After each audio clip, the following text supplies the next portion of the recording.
Good morning po sa inyong lahat. Happy New Year. Pakibati ulit ang katabi natin ng Happy New Year.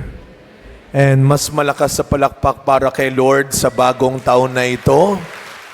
Mas malakas pa para sa Kanya at sabihin natin ng malakas, Thank you, Lord. Ito yata yung pinaka-tama at dakilang masasabi natin for this new year. Dahil sa Diyos, natapos natin ang 2025. Amen. Dahil sa Diyos, sa awa at sa tulong ng Diyos. Kapag po may natatapos tayong isang proyekto, programa, kapag nalalampasan natin ang isang matinding pagsubok, iba yung pakiramdam. And I believe yan ho ang pare-pareho nating naramdaman paglagpas ng 2025. Salamat sa Diyos na i-rouse natin ang 2025. Sabi nung isang anchor sa isang year-end special, ang 2025 daw, napakagulo. Sa isip-isip ko, nung 2024 ba hindi magulo? Nung 2023, nung 2022. Parang lahat yan na mata nung nagdaang taon, laging may gulo. Pero lahat ng iyon, kaya tayo nandito pa rin, ay nalampasan natin. Ay napagtagumpayan natin. Yes, sa awa at sa tulong ng Diyos, but I believe, dahil ginalingan din natin.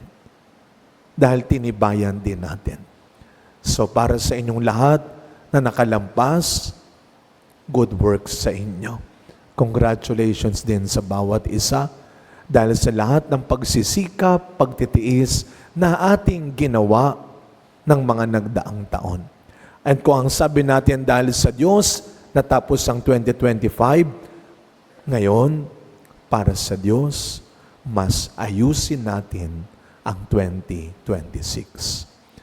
Kahapon, nung magbimisa ako ng umaga, may bata akong bago naging kaibigan, 3 years old lang. Dahil nung simbang gabi nakilala ko siya, sabi ko, anong gusto mong regalo? Ang sabi niya, bayay. Anong bayay? So ang tawag ko sa kanya si bayay pag nakikita ko. Pero after nung Christmas mismo, wala. Sabi ko, nasan siya? Sabi nung lola, Father, mukhang maraming nakyutan, mukhang nausog ho. Nagkasakit yung bata. Kaya nung nakita kami kahapon, sabi ko, anong gusto mong pagkain? Siyempre, bata. Hindi ko siya nag-endorse ako. Ang sagot niya, Jollibee. Jollibee. And I remember, years ago, may isang sumikat na commercial ang Jollibee. Isa pa. Isa pang Chicken Joy. And this year, God is telling you, isa pa. Galingan mo ulit. Galingan mo pa. This year. Now, we are still, kahit na bumabati tayo ng Happy New Year, tayo mga Katoliko, pag may bumati sa'yo ng Happy New Year, ang sagot mo dapat, Merry Christmas. Dahil hindi pa tapos ang Pasko. And it is so good to see that you still have the Belen here. Dahil hindi pa tapos ang Pasko, mga kapatid. We are still in the Christmas season. Kaya ang tanong siguro ay, hanggang kailan bang Pasko? For us Catholics, in our liturgy, until Sunday. Baptism of the Lord. Kaya kung nag-Happy New Year tayo sa bawat isa, pwede pa rin nating batiin ang bawat isa ng Merry Christmas. Pakibati nga po ang katabi, Merry Christmas.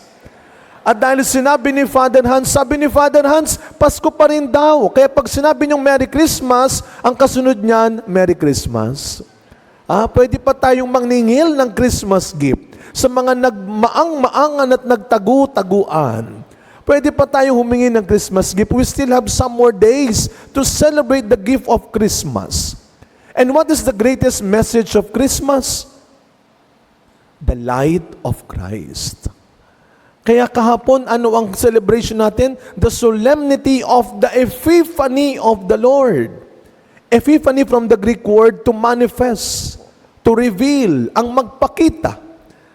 Kaya kahapon, inalala natin ang biyaya ng Kapaskuhan, nang magpakita ang Diyos sa anyong tao para sa mundo. That is Epiphany. God manifested, revealed Himself in the form of a baby boy Jesus. Ipinakita ng Diyos ang kanyang sarili. Na dati-dati ang pakiramdam ng mga tao, napakalayo ng Diyos, napakataas ng Diyos, hindi siya makita. Siya ay isinilang. Kaya meron tayong Merry Christmas. Kaya meron tayong Pasko ng pagsilang.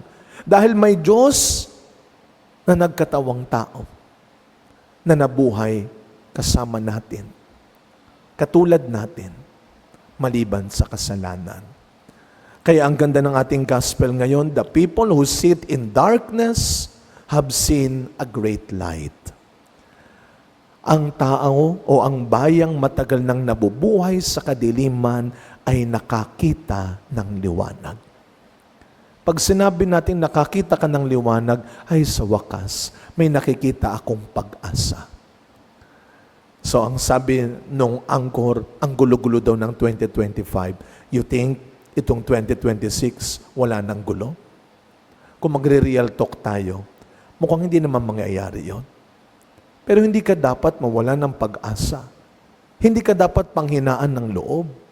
Na ngayong 2026, walang masama na maghangad, maghanap tayo ng mas madali, mas maganda, mas maginhawang buhay. Gawin mo lang ng tama, gawin mo lang sa tama, kayang ibigay ng Diyos yan. But do not forget, yung tatlong pantas, the three magi, kung tawagin natin nung bata tayo, ang tatlong hari, kahit na sila ang nagbigay ng regalo sa bata, umuwi silang mas masaya. Umuwi silang mas pinagpala. Bakit? Sapagkat nagbunga ang kanilang hirap. Yung paglalakbay nila ng malayo, yung hindi sila sigurado sa ginagawa nila, nagbunga ang lahat ng iyon. Nang makita ng kanilang mga mata ang sanggol. Nang makita ng kanilang mga mata ang pag-asang pangako. Alam niyo mga kapatid, ngayong bagong taon, mag-iingat tayo. Ano ang significance ng Galilea sa buhay ni Kristo? Siguro magtataka kayo, bakit ilang araw pa lang isinilang si Kristo, tapos ang gospel natin ngayon tungkol na kay Kristong naglilingkod, nagpapagaling, nagpapakain. Bakit parang advance naman masyado yung kwento ng buhay ni Kristo sa gospel ngayon? Kasi silang pa lang, hindi pa binibinyagan. Ito'y magandang paalala sa atin kung ano ang naging misyon ng buhay ni Kristo sa mundong ito. Bakit siya isinilang? Ano ang Galilea? Ito ay isang lugar na kung saan tinuturing na magulo, lalo na ng mga religious leaders. At dito pinili ni Kristong maging sentro ng kanyang misyon. Sa kung saan ang mga tao ay itinuturing na makasalanan, magulo, wala nang ayos. Ang ganda nung sinabi ng inyong prayer leader kanina, God will always have the right time for us. Not just the right time. This year, believe and trust that God can put you to where you truly belong. Hayaan mong ilagay ka ng Diyos sa lugar na hindi ka man yumaman, sumikat, maging makapangyarihan, pero sisiguraduhin ng Diyos nasa tama kang lugar. As I always believe, through my spiritual director's guidance, the best place for you is where you are sent. Kung magtitiwala ka sa Diyos, hindi ka maliligaw. Kung maniniwala ka sa Diyos, hindi ka basta aayaw sa isang lugar na kung minsan mahirap. Kaya nga, pag ako nakakausap ko yung aking mga young ones na kaibigan sa parokya, mga young professionals, siguro yung mga veterano na sa trabaho, kayo rin nagtataka ko minsan. Pag tinatanong ninyo, sabi ng aking kaibigan na youth na ngayon nagtatrabaho na, sabi ko, kamusta ka sa trabaho mo? Ay naku, Father, umalis na po ako. Sabi ko, di ba kakalipat mo lang, umalis na po ako doon, Father? Bakit? Ang hirap kasi. Sabi ko, gaano ka na ba katagal doon? Ilang taong ka na? Naka 6 months din po ako. The best place for you is not the place na madali ang lahat. is not the place na malaki kagad lahat. Huwag mong antayin na may mangyari bago ka maging mabuti at gumawa ng mabuti. Gumawa ka ng mabuti at piliin mong maging mabuti kahit anong mangyari. Kaya nga, ito ang mensahe ngayong bagong taon ng ating Ebanghelyo sa unang Lunes ng bagong taon.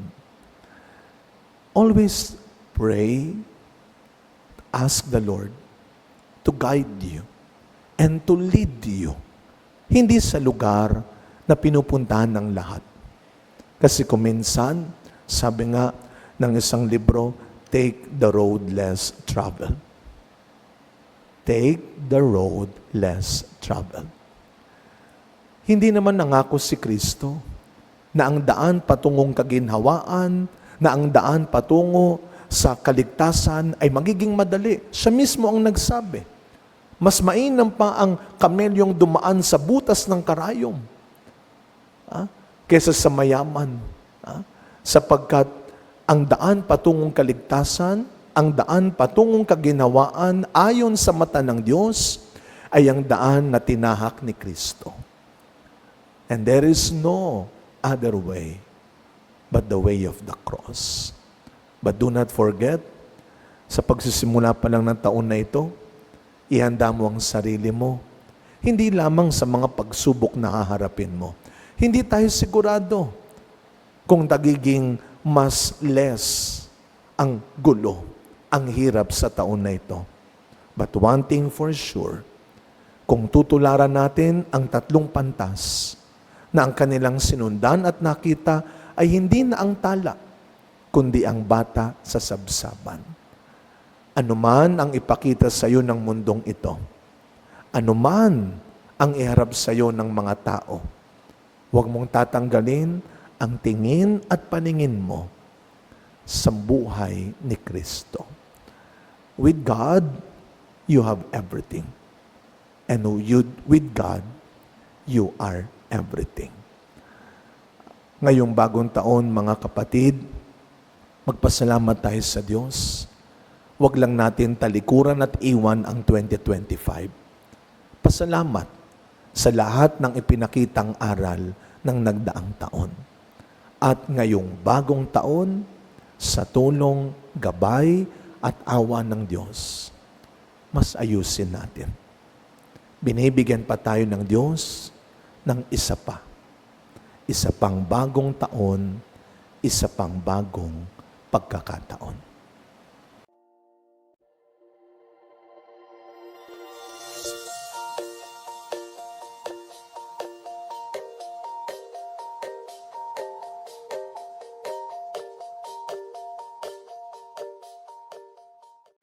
Thank you for joining us.